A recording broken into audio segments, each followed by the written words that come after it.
Right. Good evening, Clive. How you doing? I'm good, Graham. Yourself? I'm pretty good, thank you very much. So here we are again. This is 5 with Clive, which may end up being about 15 minutes with Clive. But we've got a 5 with Clive and guests tonight. We've got Hugh Thomas and Cara Hodson from the Welsh Whisky Company. Thanks for joining us. No problem. Excellent. Hi. Good. Okay, and you've got a bit of a challenge going on in the business, and I'm going to pass over to you, Hugh, to be honest, but it's to do with undischarged items building up. So I'll pass over to you, and you can talk us through it. Well, it's exactly that. I kind of asked you just to see if it was an issue with other members where they were seeing, well, there is a trend that EMCS entries are not being remaining undischarged, and obviously from the 1st of January, that's when we've noticed this kind of build-up of undischarged items. So again, we just wondered whether it's perhaps something that we were not quite doing right, or whether there's a trend which you guys have picked up on, and obviously you can go back to HMRC and or give us a bit of further guidance. Okay, it's definitely something that we have seen other members have got issues with. So hopefully, Clive, you can give us some answers to Hugh's problems. Absolutely. And before we came on air, obviously we were talking through with Hugh and Cara that their issue. And I think there's two aspects to this issue which we haven't touched on before. But pre-Brexit, there has always been an issue around the closure of EMCS movements systemically.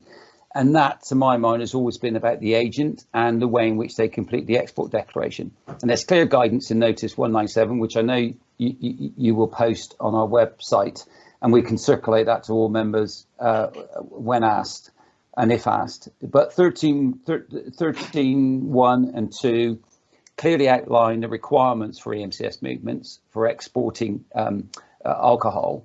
And 13.2.2 clearly defines what the agent needs to incorporate in the customs deck. Now, I think without a doubt that needs to be shared and embedded in instructions to agents, because I think that historically and it continues to have an issue and prevents systemic closures. But I think also, as of today, we've been made aware, which is really relevant to both Cara and Hugh, is that customs taking a view of closing or issuing departure messages for customs declarations through non-inventory ports. Now, what that's doing, that's been reduced from 15 days to 5 days. They're automatically issuing that departure message, and they've stated that departure message will not close the MCS movement. So I think the issue that Hugh and Cara are seeing are driven by those two issues, but more specifically that latter issue. Although it's not immediately after the 1st of January, HMRC are saying that customs are doing this, say a month to 6 weeks ago. That could be driving what Hugh and Cara are seeing. Yeah.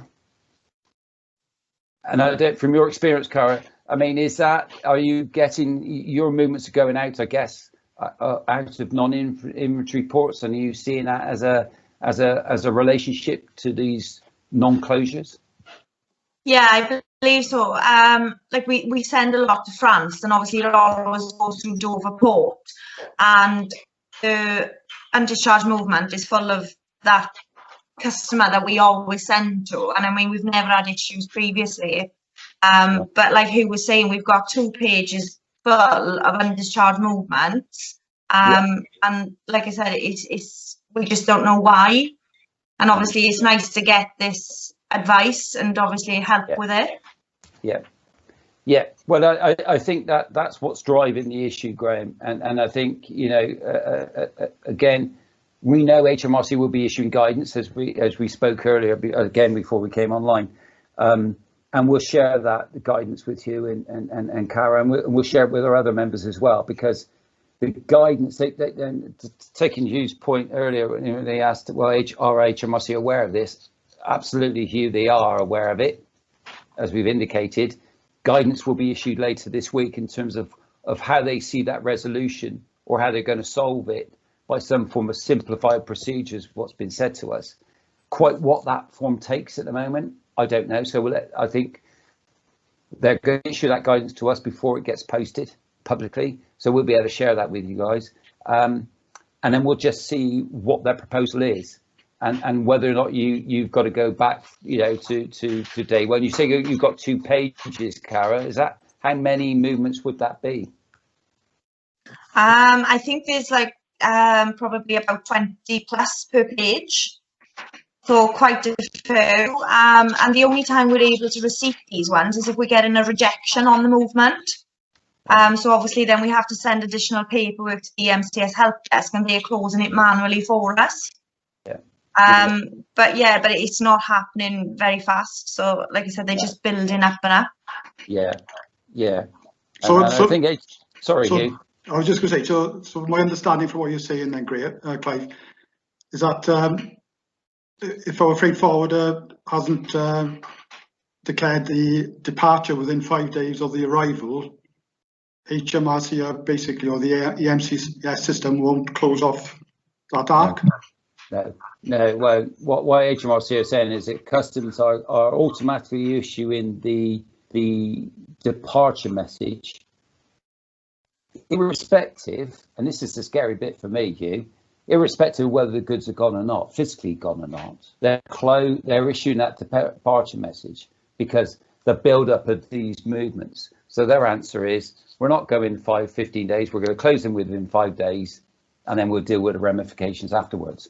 What that's driving, and what they've realised and understood now, why this guidance is going to come out later this week, is it's creating all these undischarged EMCS movements, because that departure message does not automatically close the EMCS movement. Okay. So I think what we need to see is, we need to see what this guidance suggests, and hopefully, my hope is, and on the basis of the discussion we had today, was that they do some kind of cleansing of these movements, and then at some later date come back in audit, but make the assumption, well, if the custec's been produced, the goods must have gone, therefore we'll close the movement. But at some point they'll come back and check and validate that is what's done. So I think, as we were talking earlier, Hugh, I think is to capture as much evidence as you can that physically the goods are gone. Yeah. To then deal with that inevitable question that's going to come. What can you evidence that the goods were exported? Yeah. So I think it's sitting tight, capturing the evidence, and then being assured that physically the goods have gone and you can evidence that those goods gone. Then I think we sit tight and wait for the system issues to be addressed, if that makes sense. Yes, it does give us a bit of comfort, the fact that perhaps we weren't doing it wrong after all. It is, a system issue, really. No, I think I go back. I think historically there have been agents that haven't been doing it correct, and I think there must still be agents. And as we were talking earlier, we've had an influx of agents into the arena because of the increased demand around customs declarations, and not all those, with respect, do not understand the full requirements, particularly around moving excise goods and duty suspended excise goods, and they're not fully familiar. So I think that's driven some of the issues. But I think your experience is fundamentally being driven by this change of stance by customs. And I think, that's a comfort that, no, it's just not you here.